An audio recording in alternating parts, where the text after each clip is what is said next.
ഒറ്റ ചോദ്യത്തിന് മാത്രം ഉത്തരം നമ്മൾ കേട്ടില്ല. ഈ മുടങ്ങിക്കിടക്കുന്ന 5 മാസമായി മുടങ്ങിക്കിടക്കുന്ന പെൻഷൻ എപ്പോൾ കൊടുക്കും? ആര് പറഞ്ഞു? ആദ്യമായി പറയാനുള്ളത് 5 മാസത്തെ പെൻഷൻ കുടിശ്ശികയില്ല, 4 മാസത്തെ പെൻഷനാണ് കുടിശ്ശികയുള്ളത്. നിങ്ങൾ എന്താണ് പറയുന്നത്? ജനുവരി ഇന്ന് എത്രയാണ് തീയതി എന്ന് താങ്കൾക്ക് അറിയാമല്ലോ. അങ്ങനത്തെ ഒരു വർത്താനോ? ജനുവരി എനിക്കറിയാമല്ലോ, അതുകൊണ്ടാണ് ഞാൻ പറഞ്ഞത് നമ്മൾ ഏത് മാസം മുതലാണ് ഇങ്ങോട്ടുള്ള പെൻഷൻ കുടിശ്ശിക നോക്കൂ. ഓ, അപ്പൊ അത്ര പെട്ടെന്ന് സമ്മതിച്ചിരുന്ന കൂട്ടത്തിലല്ല, കുറച്ച് കഷ്ടപ്പെടേണ്ടി വരും. അപ്പോൾ സെപ്റ്റംബർ കൊടുക്കാനുള്ള പെൻഷൻ കുടിശ്ശിക ഒക്ടോബർ മാസം തൊട്ട് ഇങ്ങോട്ടുള്ളതാണ്. സെപ്റ്റംബർ മാസത്തെ കുടിശ്ശിക ഒക്ടോബർ, സെപ്റ്റംബർ അല്ല ഒക്ടോബർ. എന്നിട്ട് ഷാനി തുടക്കത്തിലൊരു കാര്യം ചോദിച്ചു, ആ 2 രൂപ എവിടെയെന്നായിരുന്നു. വെപ്രാളം കാണിക്കാടെ, എനിക്കിനി നേരം കിടക്കയില്ലേ?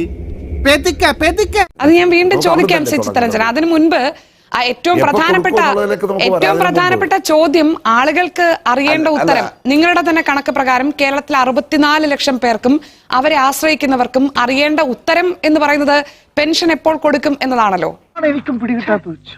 അതിനുള്ള ഉത്തരം ആദ്യം പറയൂ.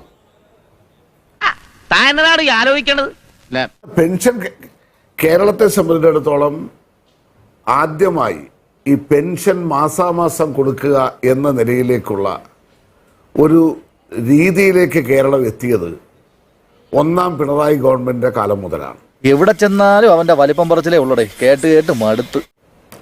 അതിനു മുമ്പുള്ള കേരളത്തിന്റെ പെൻഷന്റെ ചരിത്രം ഒന്ന് നോക്കിക്കൊണ്ടാണ് നമ്മൾ ഇങ്ങോട്ട് വരേണ്ടത്. വെറുതെ ഉരുളാദാശനെ ഇതൊക്കെ എങ്ങനെ നടക്കും ആദ്യം പറ. നമ്മുടെ കേന്ദ്ര ഗവൺമെന്റ് കേരളത്തിന്റെ കടമെടുക്കുവാനുള്ള പരിധി 4 എന്നുള്ളത് 3 വെട്ടിക്കുറച്ച് കഴിഞ്ഞപ്പോൾ അതിലെല്ലാം വരാൻ പോകുന്ന കുറവ് കണ്ടുകൊണ്ട് തന്നെയാണ് ഇതിനകത്ത് പരമാവധി നമുക്ക് മുന്നോട്ട് പോകാൻ കഴിയുന്ന നിലയിലേക്ക് നമ്മൾ 2 രൂപ എന്നുള്ള നിലയിലേക്ക് ഇതിന്റെ സെസ് ഏർപ്പെടുത്താൻ നിശ്ചയിച്ചത്. ഈ കഴിഞ്ഞ മാസം വരെയുള്ള പെൻഷന്റെ കണക്ക് ഞാൻ എടുത്തു. ഇന്ധനത്തിന്റെ സെസ് എന്നുള്ള നിലയിൽ ഞാൻ ഉത്തരവാദിത്തപ്പെട്ട ഒരു ചാനലിൽ നിന്നാണ് സംസാരിക്കുന്നത്, അതുകൊണ്ട് തന്നെ ഉത്തരവാദിത്തത്തോട് തന്നെ സംസാരിക്കണം. 685,79,00,000 രൂപ ഈ സെസ് ഇനത്തിൽ നമ്മുടെ സംസ്ഥാനത്ത് ലഭിച്ചിട്ടുണ്ട്. 1 മാസത്തെ കാശ് പോലും കൊടുക്കാനുള്ള തുക നമുക്ക് ലഭിച്ചിട്ടില്ല. എന്നാൽ ഇതൊരു ചെറിയ തുകയാണെന്ന് പറയുന്നില്ല.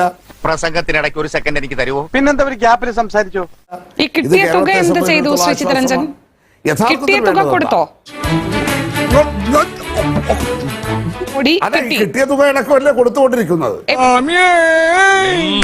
എവിടെ കൊടുക്കുന്നു? ഒരു ഷാനി മനസ്സിലാക്കൂ, താൻ പറയുന്ന ഈ പുളുകേട്ട് കാത്തിരിക്കാൻ തന്നെ പോലെ എന്റെ അപ്സ്റ്റെയർ വേക്കന്റ് അല്ല. 935 കോടി രൂപയെ ഒരു വർഷം തന്നെ ആകെ ഈ 2 രൂപ സെസ്സിൽ നിന്ന് കിട്ടൂ. പക്ഷെ ആ 2 രൂപ സെസ്സിന്റെ പേരിൽ കേരളത്തിലെ മുഴുവൻ ജനങ്ങളും നല്ല ഭാരം അനുഭവിക്കുന്നുണ്ട്. അങ്ങനെ പറഞ്ഞു കൊടുക്കും സാറേ. ആ അനുഭവിക്കുന്ന ഭാരത്തിന് പകരമായാണ് അതിനോട് പണം കൂട്ടിച്ചേർത്ത് കണ്ടെത്തിക്കൊണ്ട് ക്ഷേമ പെൻഷൻ മുടങ്ങാതെ കൃത്യമായി തന്നെ വിതരണം ചെയ്യും എന്ന് അന്ന് സർക്കാർ പറഞ്ഞത്. ഞാനൊരു സത്യം പറഞ്ഞ് വിശ്വസിക്കൂ? എനിക്കത് ഓർമ്മയില്ല. ടീച്ചർക്ക് നുണ പറയാനും തെറി വിളിക്കാനും മാത്രമേ വായ തുറക്കാറുള്ളൂ എന്ന് എനിക്കറിയില്ലേ. പെൻഷൻ മുടങ്ങാതെ കൃത്യമായി തന്നെ വിതരണം ചെയ്യും എന്ന് അന്ന് സർക്കാർ പറഞ്ഞത്. അങ്ങനെ വിതരണം ചെയ്യും എന്ന ഉറപ്പിലാണ് ഇപ്പോൾ ഞാനും താങ്കളും ശ്രീ ജ്യോതികുമാറും അടക്കമുള്ള ആളുകളൊക്കെ ഈ 2 രൂപ സെസ് ഓരോ ലിറ്റർ പെട്രോളിനും ഓരോ ലിറ്റർ ഡീസലിനും സഹിച്ചുകൊണ്ടിരിക്കുന്നത്. പെരുന്നുണകളുടെ മഹാരാജാവ്, പണിയെടുത്ത് തിന്നണമെന്നൊക്കെ ആഗ്രഹമുണ്ട് സാറേ, പക്ഷെ പറഞ്ഞു പറ്റിച്ച് തിന്നാലേ വായിന്നിറങ്ങുള്ളൂ. ശീലായിപ്പോയി. അങ്ങോട്ട് കിട്ടാനുള്ളത് നിങ്ങൾ വാങ്ങിക്കുന്നുണ്ട്, അതിനോടൊപ്പം ചേർത്ത് പെൻഷൻ വിതരണം ചെയ്യും എന്ന് പറഞ്ഞത് നടക്കുന്നില്ലല്ലോ ശ്രീ ചിത്തരഞ്ജൻ. അതല്ലേ ചോദ്യം? ഇനിയെങ്കിലും ഒന്ന് നിർത്തണേ നിന്റെ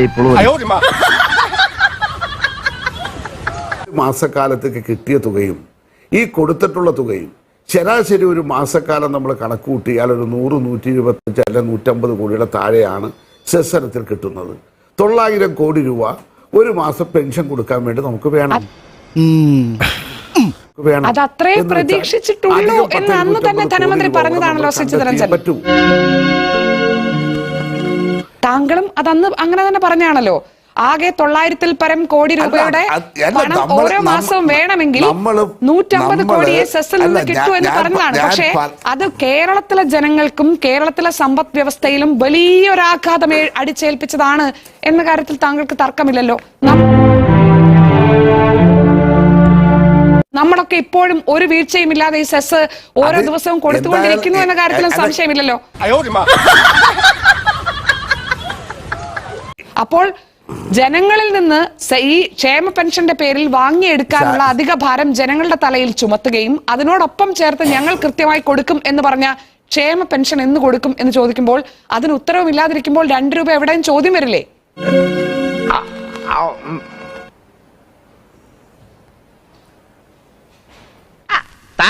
ആലോചിക്കേണ്ടത് 50 കോടിയിൽ താഴെ നമുക്ക് കിട്ടും. 900 കോടി ചെലവാകുന്നു.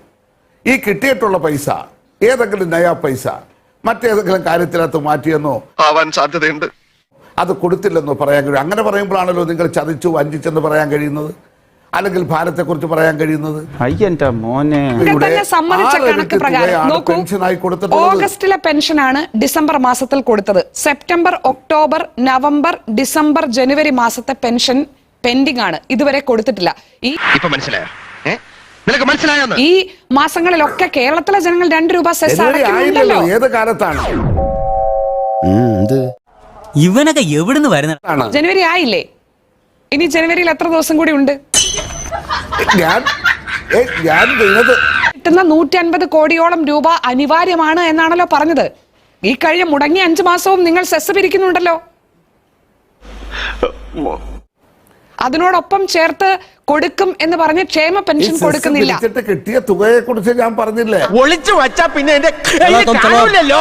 പൊട്ടക്കെണ്ണ